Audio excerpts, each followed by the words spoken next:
নমস্কাৰ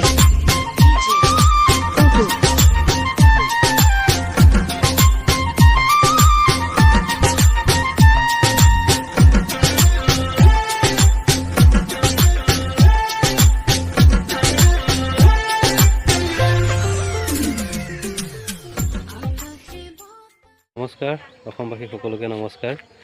আজি বিশেষ এটা কাৰণত ভিডিঅ'টো বনাব লগা হ'ল। আমাৰ গাঁৱৰ শিৱ মন্দিৰৰ পৰাই ভিডিঅ'টো আৰম্ভ কৰিলোঁ। খুব ধুনীয়া শিৱ মন্দিৰ এটা বনালোঁ আমি, দেখিছে। আগতে এই কিছুদিনৰ আগত শিৱ মন্দিৰটো খুব জৰাজীৰ্ণ হৈ আছিলে। ৰাইজৰ অৰিহণাৰে আমি শিৱ মন্দিৰটো বহুত ধুনীয়াকৈ বনালোঁ, দেখিছে। কেনেকুৱা লাগিছে এবাৰ কমেণ্ট কৰি জনাব।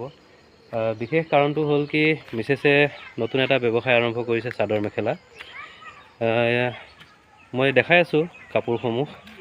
যদি ভাল লাগে স্ক্ৰীনশ্বট মাৰি হোৱাটছআপ নম্বৰ দিয়া আছে, আমাৰ লগত যোগাযোগ কৰিব। সকলো ধৰণৰ দামী কম দামী সকলো ধৰণৰ কাপোৰ পাব।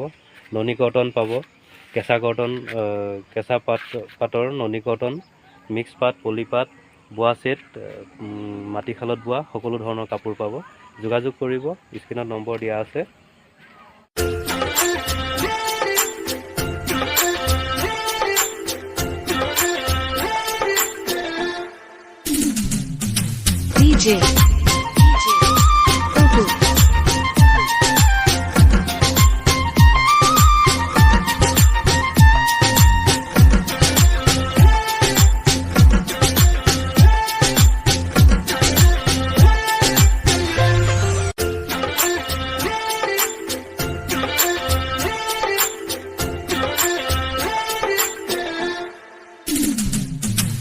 DJ